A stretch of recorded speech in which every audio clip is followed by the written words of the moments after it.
Et salut à tous, on se retrouve aujourd'hui donc pour un petit retour sur un film. Aujourd'hui c'est Miss Peregrine. Donc voilà, j'avais dit que j'irais voir le film. Et beaucoup de personnes m'ont demandé, certaines personnes m'ont demandé si je pouvais faire des retours en fait sur des films.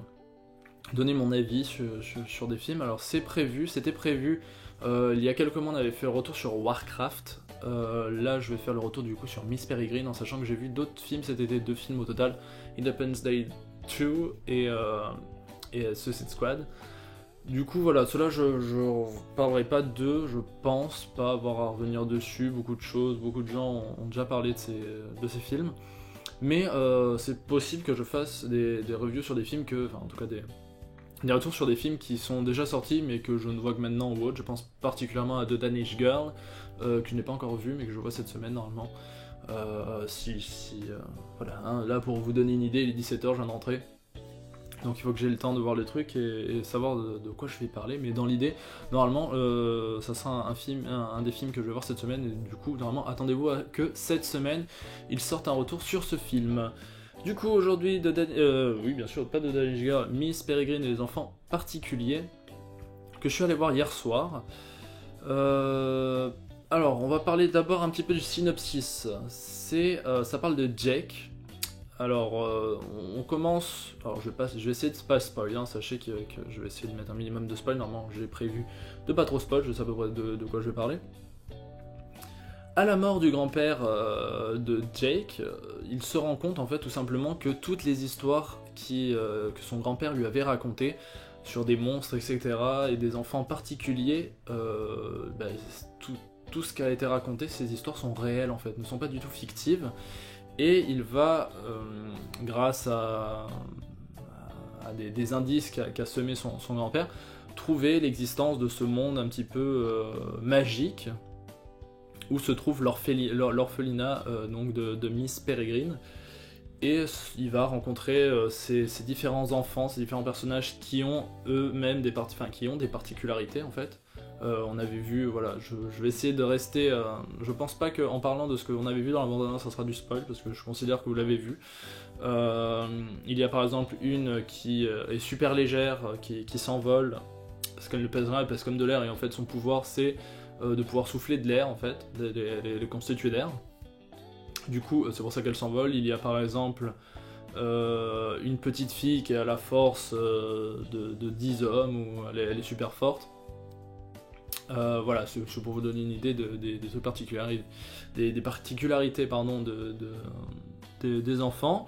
Et du coup, tout ce petit beau monde est protégé. Et en tout cas, c'est une femme qui s'occupe d'eux, qui est Miss Peregrine. Qu'on avait vu dans le trailer pouvoir se transformer en oiseau. Donc voilà. Je profite, voilà, je voulais me faire un café à la base, enfin je voulais aller m'acheter un café, mais je me suis dit que vu où se passait le film, etc., donc la plupart du film se passe à côté du pays de Galles et tout, je me suis dit qu'un thé serait nettement plus dans le thème, voilà. Alors, qu'est-ce que je voulais dire ? Premièrement, je n'ai pas lu les livres, alors voilà, il y a 3 livres qui sont sortis, Miss Peregrine et les enfants particuliers et d'autres. Je sais pas quoi, Law et... Bon, il y a 3 livres, je n'ai lu aucun de ces livres, donc je ne peux pas me baser sur les livres pour parler pour faire ma critique là-dessus. Et du coup, je ne peux pas vous dire si c'est une adaptation fidèle ou pas, même si en soi, que ça soit fidèle ou pas, ça change pas mon a priori sur le film en fait. C'est-à-dire, le film peut être une mauvaise adaptation, être un bon film, ou un mauvais film et une bonne adaptation. Donc voilà. Ça c'est la première chose. La deuxième chose sur laquelle je voulais revenir, j'ai écrit quelques petits trucs pour me rappeler de ce que je voulais dire, c'est que je ne suis pas particulièrement fan en fait de Tim Burton. Voilà, pour vous donner une idée, je ne vois pas Tim Burton comme le réalisateur visionnaire, comme il vendait par exemple ça dans la bande-annonce. J'aime certains de ses films, je pense notamment à Sleepy Hollow et Edouard Main d'Argent. Il y a des films que je déteste particulièrement, je pense à Beetlejuice ou Pee-wee. Surtout Pee-wee, je déteste Pee-wee. Voilà, je pense que je l'ai assez dit, Pee-wee, voilà. Je déteste ce film, il y a des films que j'aime moins, des films qui m'intéressent pas trop dans sa filmographie. Je suis pas fan des Batman de Tim Burton. Mais bon, Ça, on en parlera à la fin. Du coup, j'ai un peu parlé de ça, voilà, je regarde un petit peu ce que j'ai créé. Le but aussi de cette vidéo, c'est d'être un peu plus relax, c'est-à-dire c'est pas les vidéos comme je fais habituellement, où tout va vite. L'idée c'est voilà, d'être installé, on est ensemble, on va parler du film, et je vais boire mon petit thé en même temps. Je vais poser ça là, voilà. Du coup, je me suis quand même fait un petit peu happer par le film, petit à petit, au fur et à mesure que les minutes passaient dans le film. J'ai été un petit peu voilà, happé par le film. Au début, je me suis dit, bon, bah, on va voir ce que ça donne, et petit à petit, je suis rentré dedans. Alors, c'est coloré, c'est joli, la photographie est belle. Il y a certaines petites choses qui font penser vraiment à Tim Burton, on voit certains points de la réalisation de Tim Burton, mais étant une adaptation, ce n'est pas Tim Burton, le monde de Tim Burton. Bienvenue dans mon monde et je vais vous montrer. Non, c'est certains. On reconnaît certains points de Tim Burton. Je pense par exemple aussi dans le chara-design des monstres. Voilà, ceux qui ont vu le film. J'entends un bruit bizarre, c'est pas grave. Ceux qui ont vu le film sauront de quoi je parle. Moi, je trouve que c'est assez Tim Burtonesque dans l'idée. Mais il y a ça, mais en même temps, ce n'est pas que du Tim Burton, donc j'ai trouvé ça appréciable dans l'idée. Voilà, vous n'êtes pas clôturé à du Tim Burton, il y a d'autres choses, et pour ceux qui sont un peu réticents, qui n'aiment pas vraiment la filmographie de Tim Burton, sachez que là-dedans, bah, en fait, il n'y a pas vraiment que ça, c'est pas que du Tim Burton, vous allez bouffer du Tim Burton à truc, c'est Tim Burton qui réalise, il y a des passages qui sont clairement inspirés par l'univers et par la vie de Tim Burton, mais en étant une adaptation, j'ai trouvé ça plutôt coloré, plutôt cool, ça changeait de certains trucs. En fait, je me suis pas dit, ouah, je suis dans un film de Tim Burton, je me suis dit, je suis dans un bon film qui parle des enfants particuliers. D'ailleurs, en parlant d'adaptation de livres par rapport à ça, je trouve que Tim Burton a été bien plus inspiré par les enfants particuliers, donc Miss Peregrine et les enfants particuliers, que par les aventures d'Alice au Pays des Merveilles de Lewis Carroll. Je cherchais le nom, pardon. Clairement, je sais que Tim Burton avait dit que ça ne l'inspirait pas, que l'aventure d'Alice, etc., c'était pas son kiff, c'était un débouchement de rencontres de gens bizarres. Là, clairement, je pense qu'il a été beaucoup plus inspiré. On sent beaucoup plus un travail de vouloir donner corps et de donner vie à ce livre. Et je trouve ça pas mal. Il faut savoir voilà, que je suis rentré, je me suis dit, à partir des quelques minutes qu'a commencé le film, je suis rentré dedans, comme je disais avant. Et à ce moment-là, c'est vraiment... Je me suis laissé prendre au jeu comme si j'avais été un gosse, en fait. Et franchement j'ai kiffé. Faut savoir que voilà, je pense que si ce film était sorti tel qu'il est maintenant, était sorti quand moi j'aurais été enfant, je pense que ça aurait été un de mes films de gosse préférés. Je pense que en tant qu'enfant, ça aurait été un de mes films préférés. Peut-être pas mon film préféré, peut-être parce que j'aime beaucoup de films très différents que j'ai vus quand j'étais gosse. Pas pour autant des films pour enfants, mais je veux dire, ce film a fait rêver. Je pense un petit peu comme toutes les personnes qui ont rêvé en lisant ou en regardant les films d'Harry Potter. À un certain moment, peut-être pas autant, hein, je ne compare pas les deux œuvres, je dis pas qu'elles sont à égalité, voilà. Je dis juste que ce petit sentiment que je pense on a quand on est enfant, de vouloir être différent des autres quand même, avoir un petit truc en plus, avoir... Je sais pas, c'est typique par exemple avec les comics, avoir un super pouvoir, etc. Et c'est vrai que je pense... ma génération, la génération Harry Potter, et je vais l'appeler comme ça, et une génération qui, enfant, aurait rêvé d'être dans un des livres ou un des films, c'est-à-dire rêver de recevoir une lettre en t'expliquant « Non, tu n'es pas comme les autres, tu es un sorcier », par exemple, dans le film.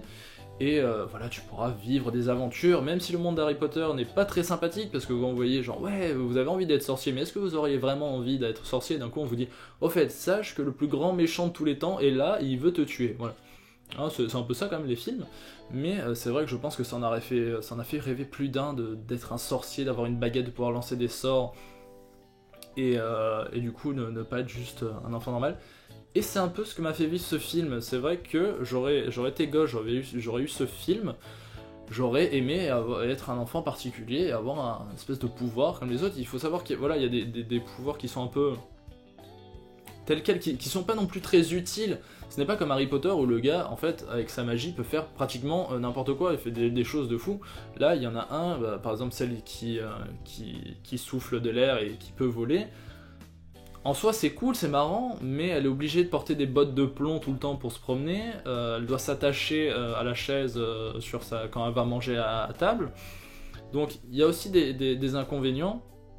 On avait vu, voilà, il y a différents pouvoirs, et ce n'est pas non plus des pouvoirs exceptionnels. C'est-à-dire, il y en a un qui, je sais pas si on l'avait vu dans le trailer, j'ai peur de spoil, mais enfin, c'est pas très grave, c'est juste un pouvoir. Le gamin crache des abeilles avec sa bouche, et il y a des abeilles qui vivent en lui.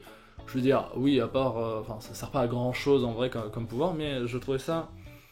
De dire qu'il y a des enfants particuliers qui pourraient avoir un pouvoir, je sais pas, ça m'a plu l'idée, et c'est vrai que je pense que Ghost, ça aurait été un film qui m'aurait beaucoup plu, de par cet aspect. Donc voilà. Que dire d'autre? Ah oui, aussi, il y a une petite référence. En fait, c'est pas vraiment une référence. C'est un truc que j'ai apprécié parce que on parle à un moment dans le film de l'Allemagne nazie. Pas pour dire oh regardez c'est triste, pas pour vous rajouter quelque chose ou dire oh regardez à cette époque-là il y avait des méchants. C'est en fait tout simplement pour expliquer pourquoi Abe, le grand-père de Jake ou Jacob. Dans le nom original, il s'appelle Jake. Enfin, tout le monde l'appelle Jake dans le film. Pourquoi Abe, en fait, est parti de Pologne dans les années 40.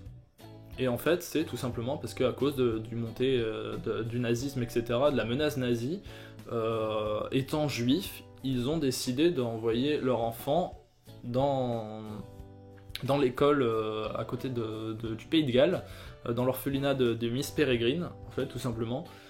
Pour le sauver, et j'ai bien aimé ce côté. Regardez, on vous donne un fait historique qui est réel, qui existe, et voilà pourquoi notre personnage fictif est parti. J'ai bien aimé, et c'était pas pour vous dire oh regardez, c'est une bonne utilisation de ce qui est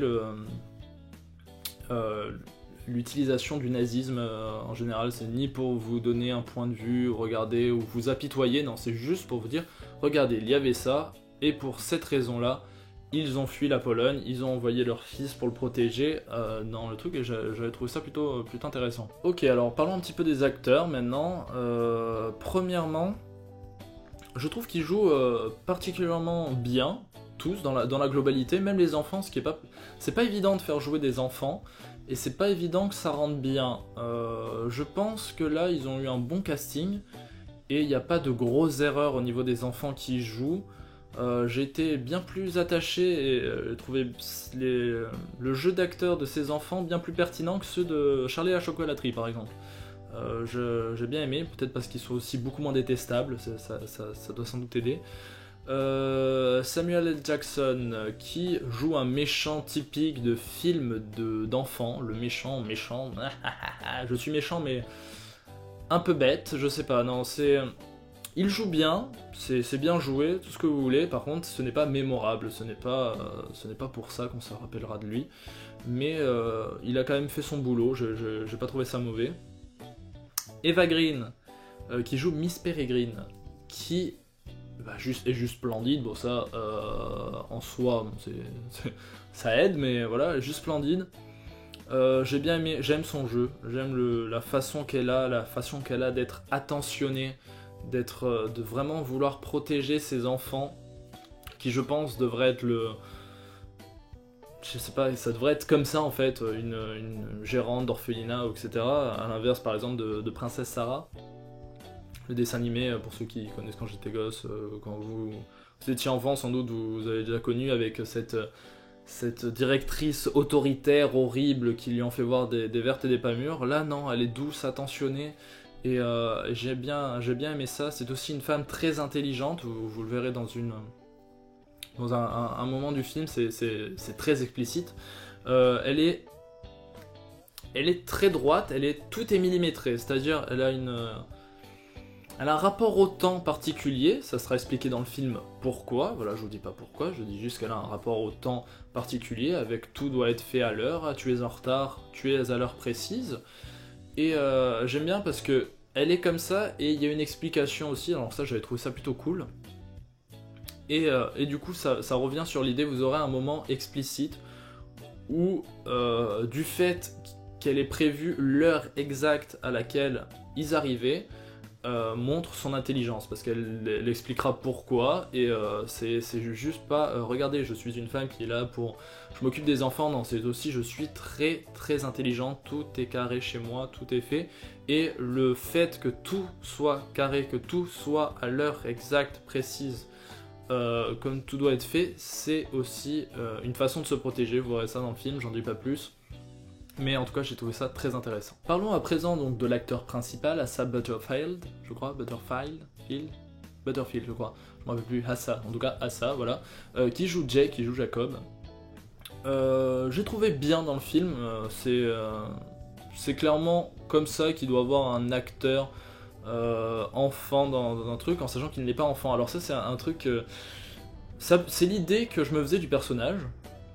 Quand j'ai su à peu près de quoi parlait le film, etc. C'est à peu près l'idée que j'avais de comment allait être le personnage, même si je trouvais qu'il faisait plus jeune que les 16 ans qu'a le personnage dans l'histoire, en sachant que l'acteur a quand même 19 ans, c'est-à-dire il est plus âgé, mais il avait l'air plus jeune.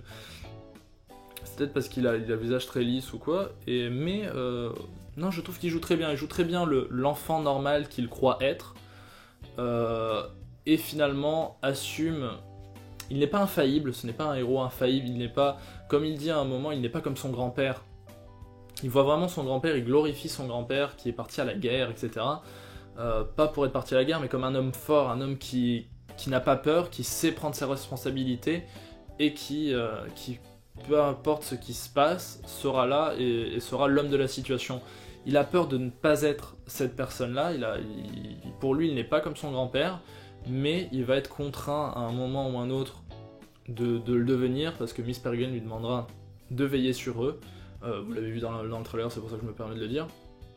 Et à ce moment-là, ce changement de personnage, etc., j'ai trouvé ça très bien, surtout à la fin du film, quand vous voyez que pour atteindre son but, c'est pour pas vous spoil, il fera beaucoup de chemin pour réussir à atteindre son but, pour croire en ce qu'il croit, et pour retrouver quelque chose qu'il aura peut-être perdu à un moment.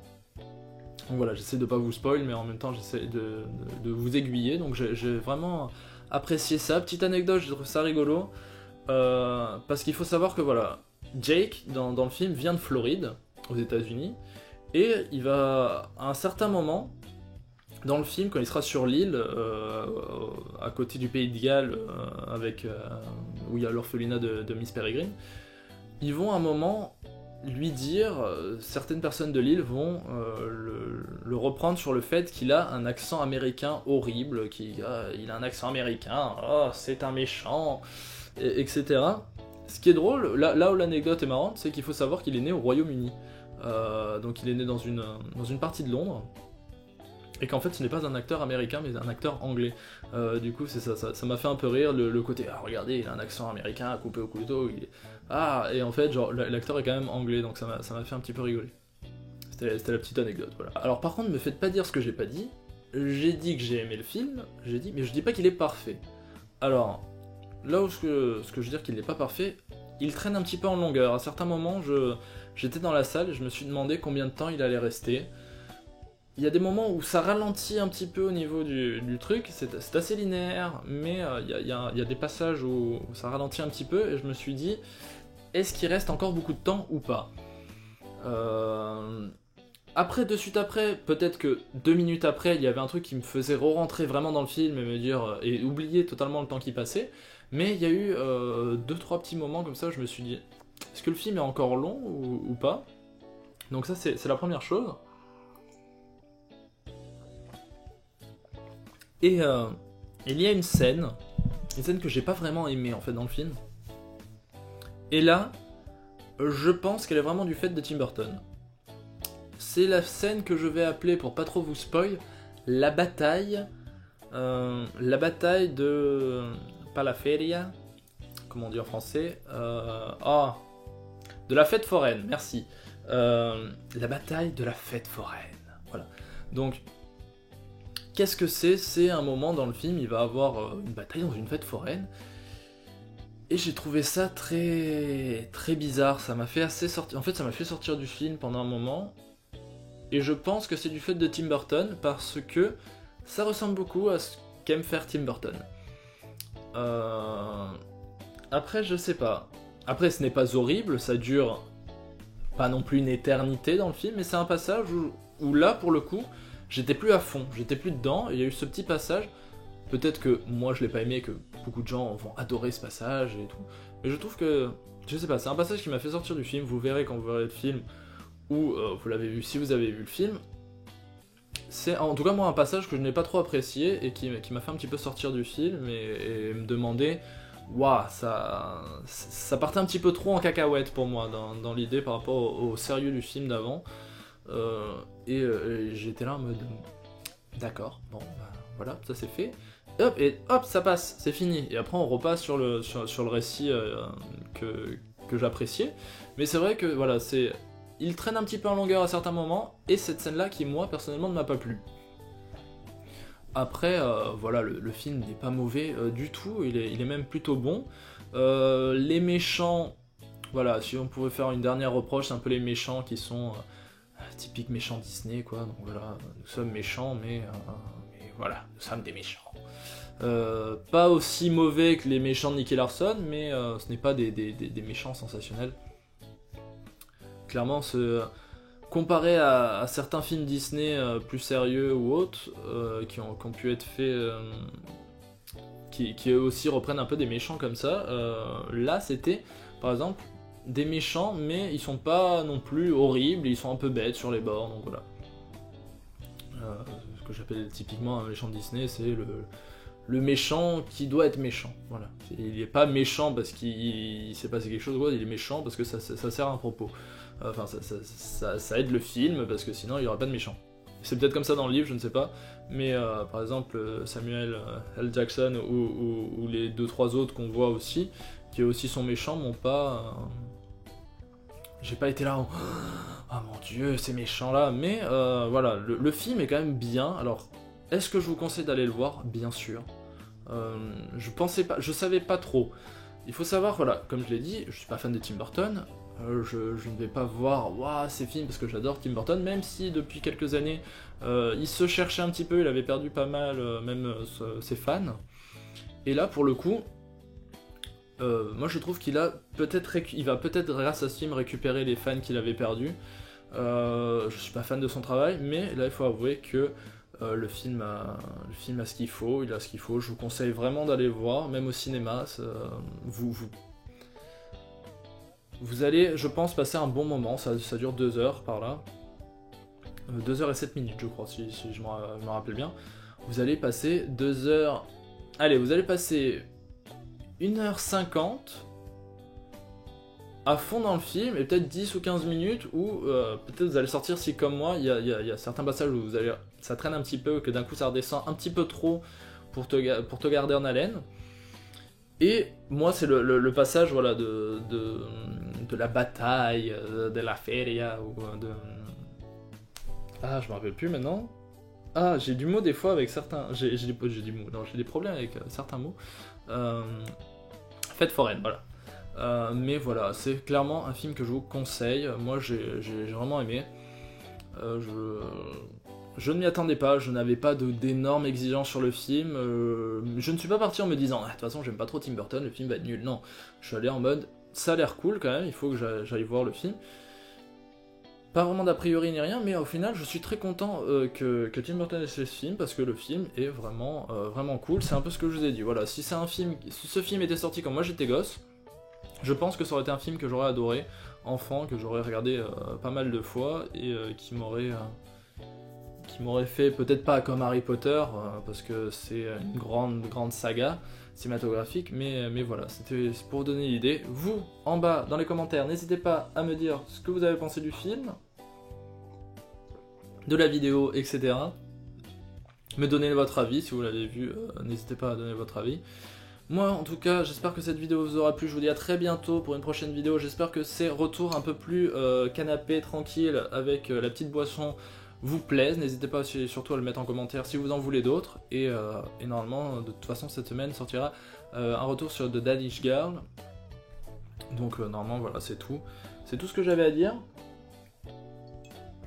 Je finis mon thé, pour pas vous laisser comme ça, voilà, j'ai aimé le film, si vous en voulez d'autres, si vous avez des films en particulier que vous aimeriez avoir un petit retour, par exemple de Danish Girl, il y a 2-3 personnes qui m'ont demandé, et de toute façon le film m'intéressait, donc j'avais envie de le voir, et du coup bah, ça me dérange pas de faire un petit retour dessus. Je pense faire un retour sur un film d'animation, mais dessin animé que j'ai vu il y a peu aussi, qui m'a beaucoup plu, que je ne connaissais pas, et vous verrez pourquoi.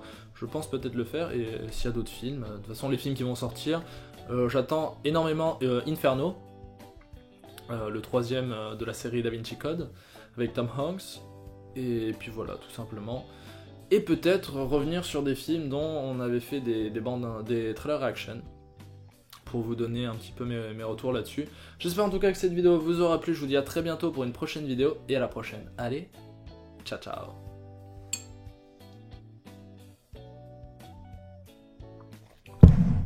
C'était fort bon.